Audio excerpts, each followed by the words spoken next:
Subscribe to get the news the legacy media won't tell you and only the Daily Signal can bring to you.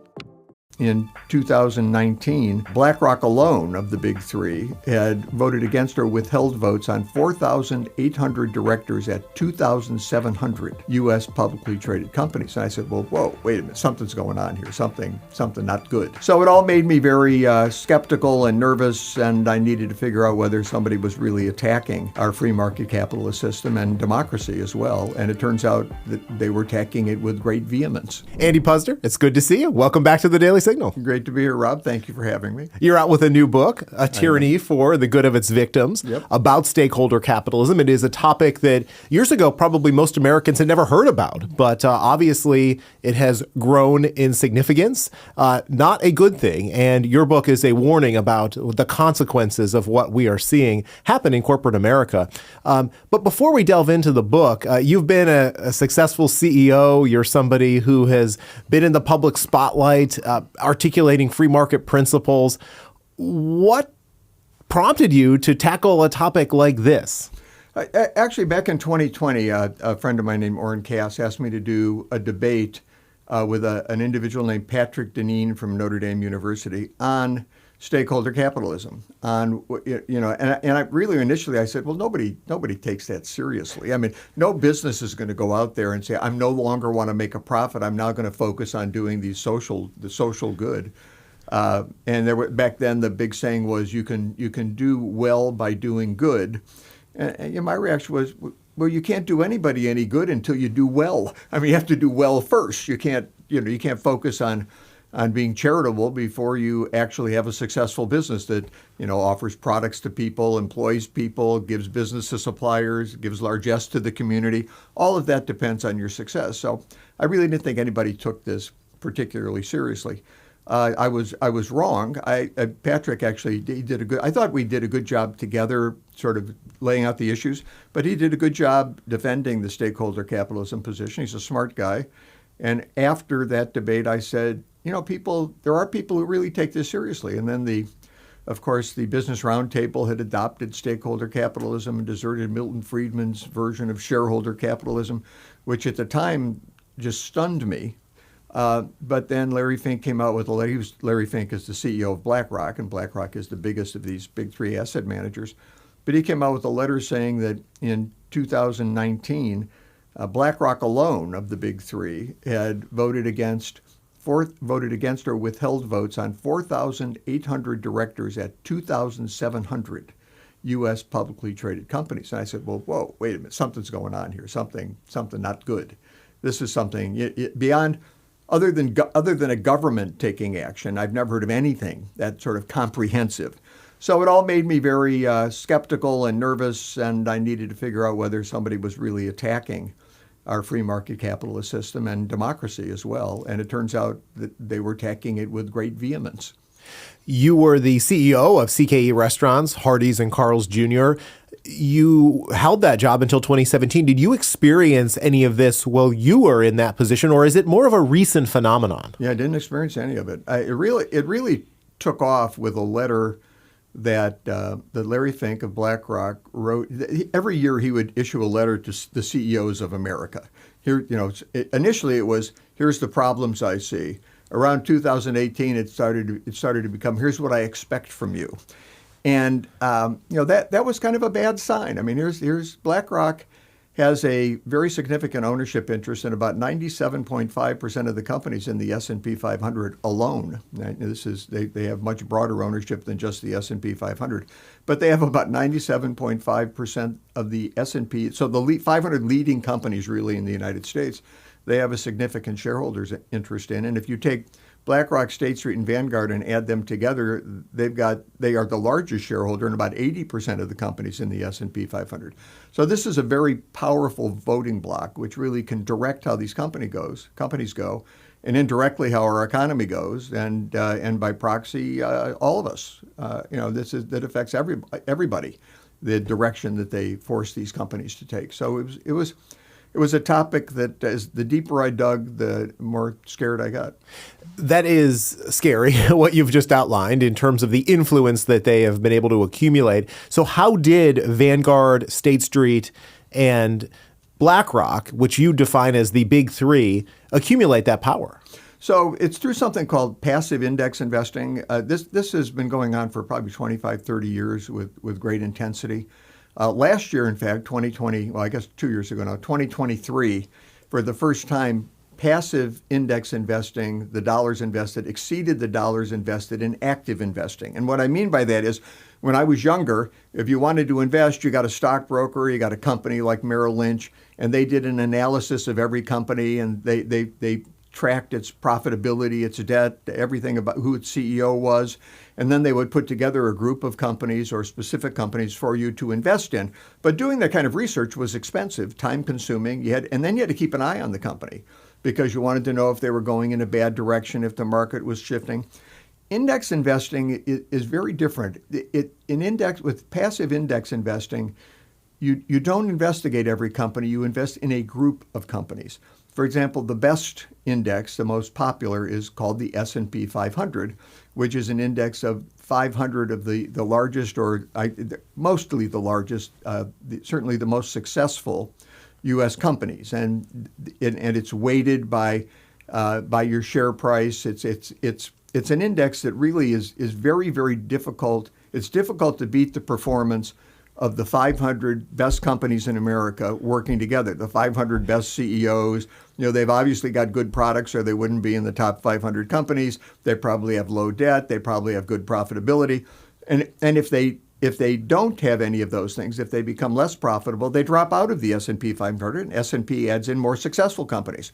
So you've really got an index of companies that as a group should perform very well. Well, this is also very inexpensive, because you just update the index when S&P does. You license the index from S&P, and you don't have to investigate every company. So you've got an investment with very good returns.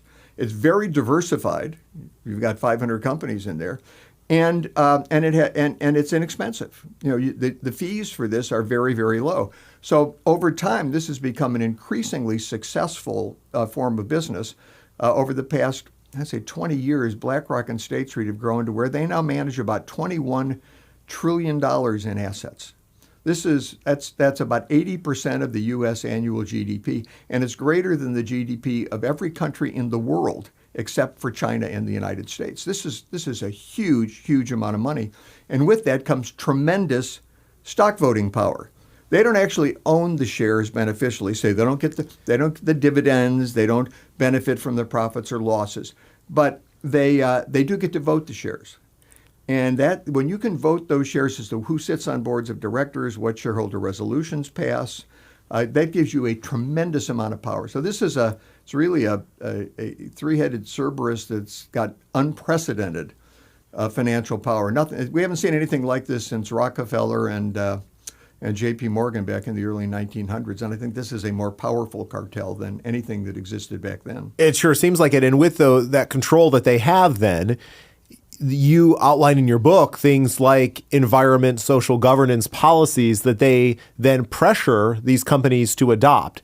What unpack that for us? Explain what ESG is and some of the consequences of companies moving in that direction. So the point with stakeholder capitalism is to empower this group of financial elites, the guys who run the big three, the largest asset managers in the world, these mega giant asset managers, to empower them to impose on us their social and political policies.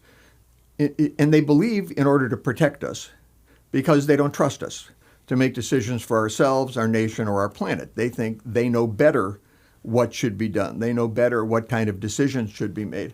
So it's really kind of a shortcut around democracy, because around the ballot box, because they use their share voting power to implement these policies and avoid messy and inconvenient things like elections. And it's an attack on shareholder capitalism, on free market capitalism, because they compel these CEOs in these companies to implement their policies rather than focusing on maximizing returns for investors. They focus them on these social policies, and it's an attack on us because it's an attack on our individual liberty, because they use our money to do it. The monies they're investing are really the monies invested by working and middle-class families in retirement vehicles like pension funds and 401k plans. So ESG is the agenda that they adopt. This is the agenda they want to implement. And ESG stands for environmental, social, and governance. And it's really, if you've ever read the novel 1984, it's really kind of like Newspeak, when Orwell wrote about the government had created this new language called Newspeak that sounded really good. But it didn't mean anything. It didn't have any content, so that the government could fill in the content. Right. Well, ESG is kind of the same. Who doesn't want a clean environment? Who doesn't want people to be treated fairly? Who doesn't want corporations to be governed effectively? But that's not what this is about.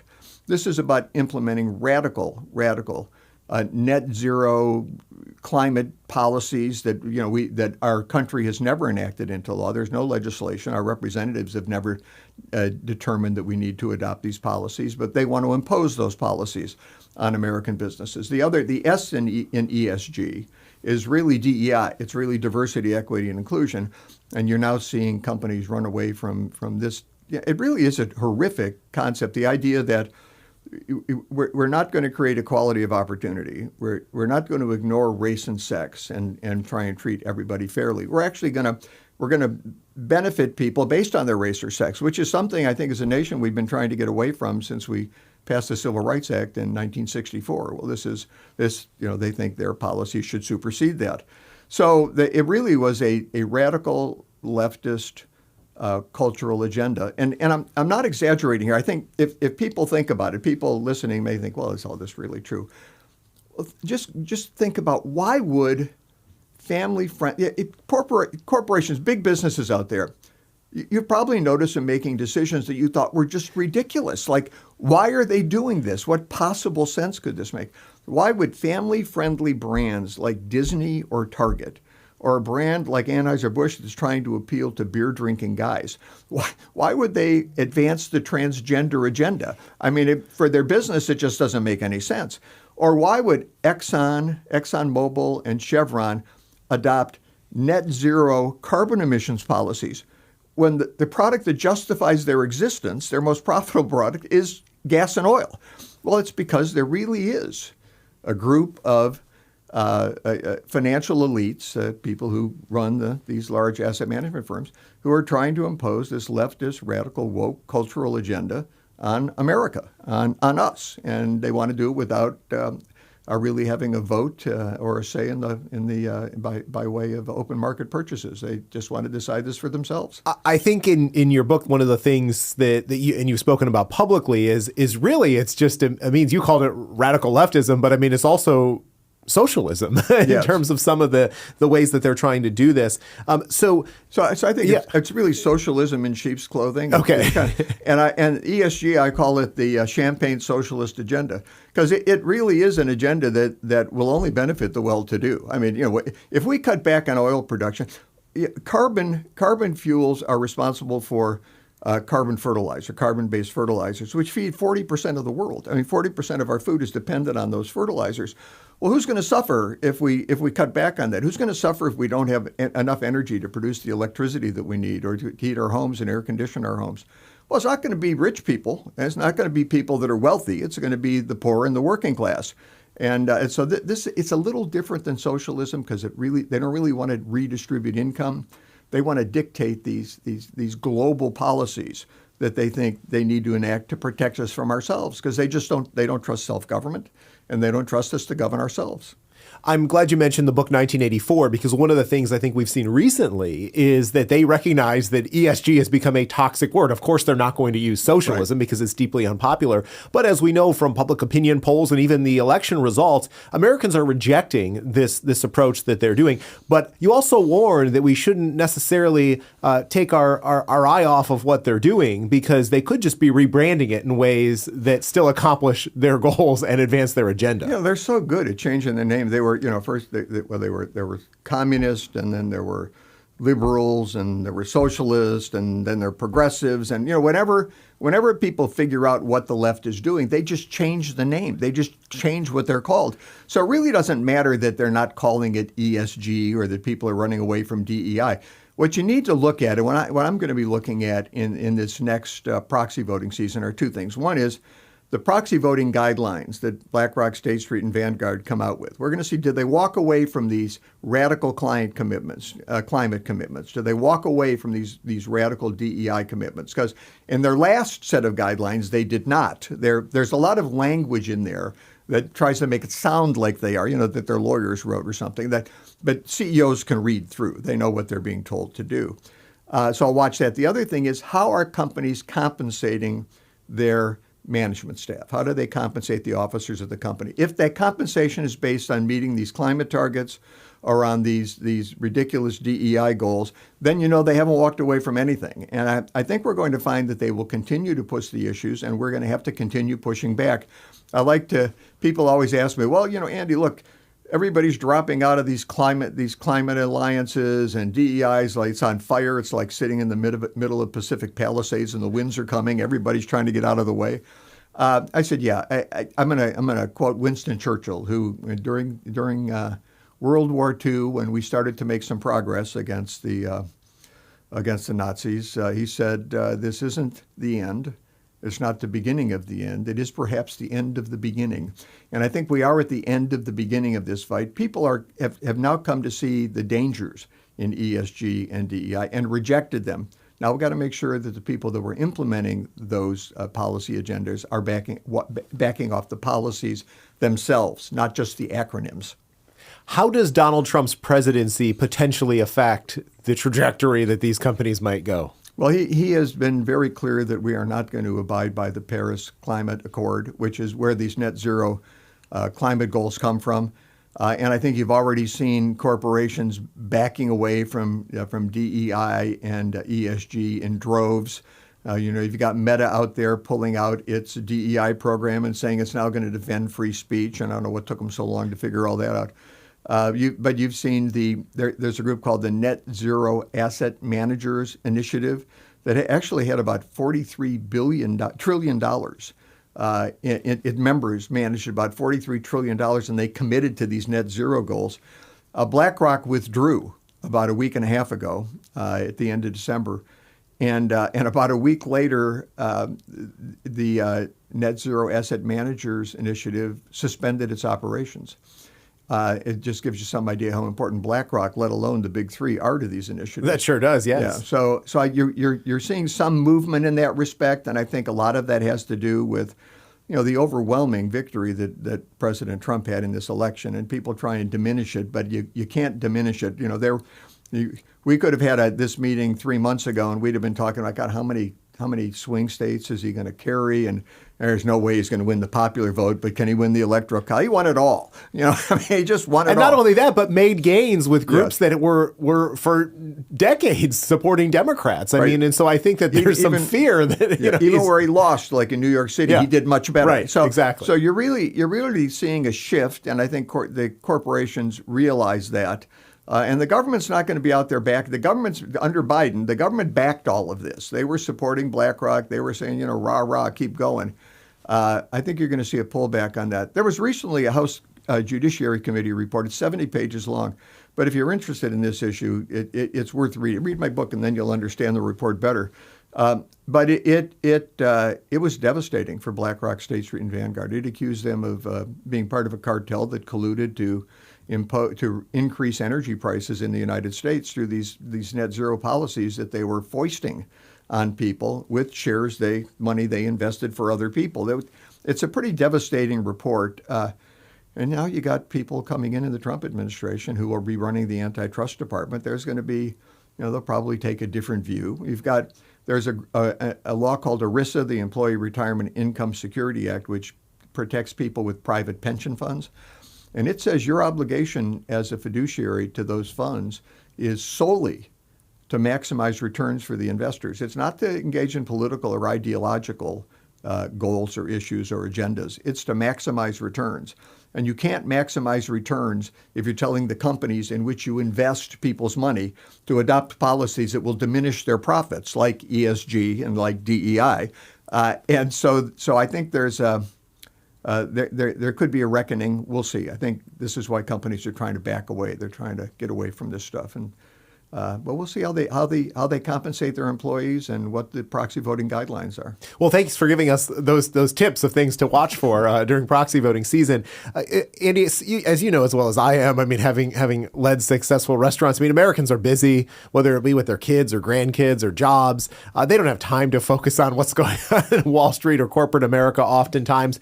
But as you've indicated, not only in the book, but in our conversation, this really does affect their everyday lives in many different ways. Why should they care? Why should they pick up a copy of your book and make sure that they are aware of what's going on?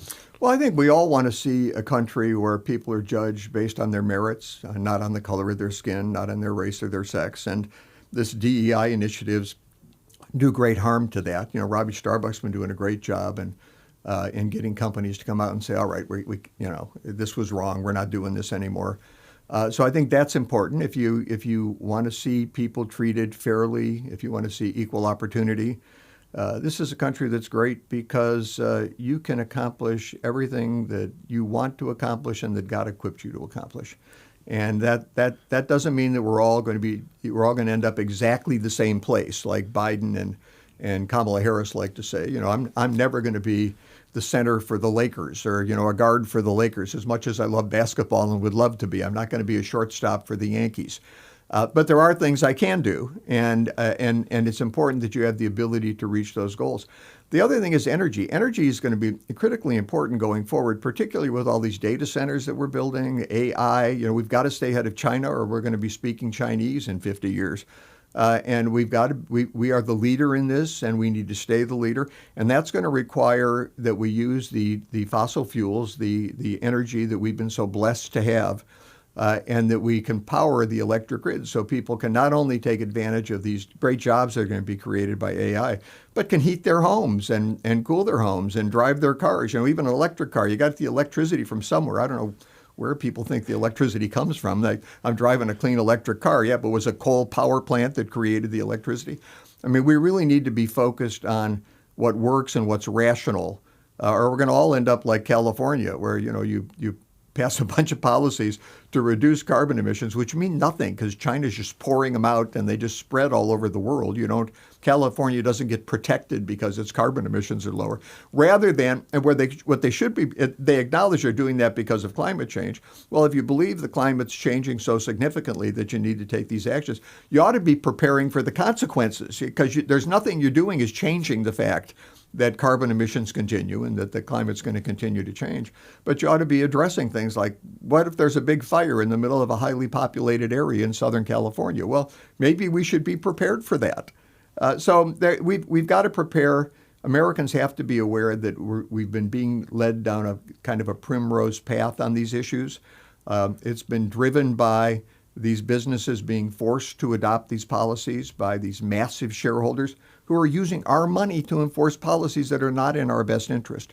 So I think it's important that we care about it, and I think people do. I think people are coming to understand that. I think they may not understand everything I just said to you, but there is an innate reaction that something's wrong here. There definitely is, and I thank you for pointing out the energy issue so acutely. I recently spoke to Jack Spencer at the Heritage Foundation, who has a new book out on nuclear energy, and he talked about the massive demand that we are going to require from the electric grid in the future. And I think Americans feel that acutely, particularly when they're affected in ways where they can't go about their normal routine. Energy would be great. Yeah. Do as much of it as you can, but don't pretend that we're going to cut back on oil and gas anytime soon, because it just isn't going to happen. That's right. You mentioned Robbie Starbuck in that last answer. One of the things that I have loved about not only his campaign is that it really resonates with people that they can have an active role. So when it comes to reform or taking on some of these massive entities like a BlackRock or a State Street or a Vanguard, are there things that individual Americans can do to help this cause that you're talking about? Well, the impressive thing with Robbie is he did this online.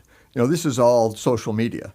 And he was smart about it. He started with companies that actually, their customer base allowed them to back off DEI. He didn't start with Starbucks. He didn't stop with Ben and Jerry's. He started with a tractor company, right? So he did this in a very smart way. And I think people supporting initiatives and educating themselves. Educate yourself, support the initiatives that actually fight back about these attempts to subvert our democracy and our free market capitalist economy, which is, I've got a whole chapter in there on how over the last 200 years it's created just incredible wealth for the entire world. Matter of fact, Barack Obama in 2015 said, "We don't dispute that capitalism has created the greatest wealth in human history and has lifted billions of people out of poverty." Well, why would you want to screw with that? I mean, this is a system that took humanity from, really utter poverty. 87% of the world's population lived in extreme poverty in 1820 when capitalism was getting going. It's about 8% now.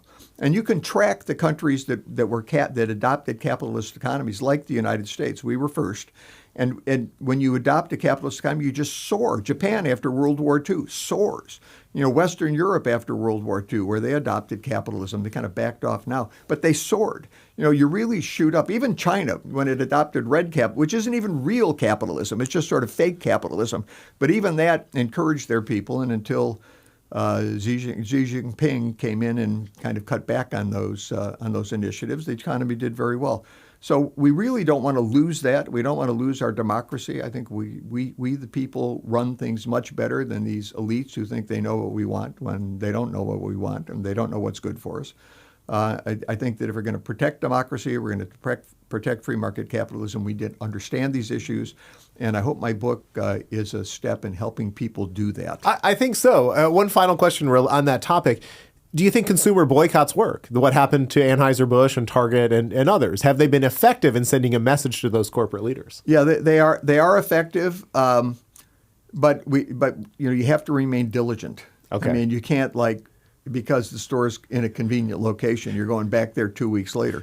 I mean, I love Ben & Jerry's Cherry Garcia ice cream. I don't buy it. I'm not going to buy it. There are things you just do or you don't do. It's your choice as to what you do. And I think if we're at a point, look, the left certainly is very good at patronizing companies that support their values. On the right, we need to be just as good or better. And sometimes that'll cause a little pain, but I think we need to let these companies know what we think. Disney's the one that gets me. I have 6 kids. When my older kids were younger, like if they were watching a movie or something, I'd say to my wife, is this a movie okay for them to watch? She said, it's a Disney movie. I mean, that literally, it's a Disney movie. You don't have to worry about it. Well, today I'd worry about it. And why would they walk away from that? Why would you give up that? That was such an essential part of their success as a company, and for no obvious reason, they walked away from it. Now, maybe there are people in the company who believe this is the way to go, but I got a feeling there was also pressure from outside to adopt these DEI initiatives, and they went overboard, and they suffered for it. They're still suffering for it. Well, there are individuals out there who are trying to create marketplaces like Public Square, or in the case of Disney, alternatives like Minnow or Sycamore Studios are doing great work in that space. And so it's encouraging, as a parent myself, to know that you have options out there. You don't necessarily just have to rely on those people whose values aren't aligned with my own. Andy, tell us finally about how people can find a copy of the book or follow your work and other things that you might be doing. You get the book on Amazon. At Andy Puzder is my Twitter handle, and I do most of the stuff I put out is on X. I should say it's my X handle, right, not my Twitter handle. But you can get the book on Amazon. I had a book out back in 2018 called The Capitalist Comeback that covers a lot of the important issues about capitalism and about Trump's economic agenda. So both books are on Amazon, and I hope people take the time to read them. I think this one is the most timely. This is the one that addresses the issue we're really facing today and making progress on, thank God. It certainly is. Andy Puzder, thank you for spending time with the Daily Signal today. Strongly encourage our audience to pick up a copy. We'll make sure that we leave a link in the show notes so you can easily click that link and purchase the book. Thank you so much, sir. We wish you well in the future. It. Thank you very much. You too.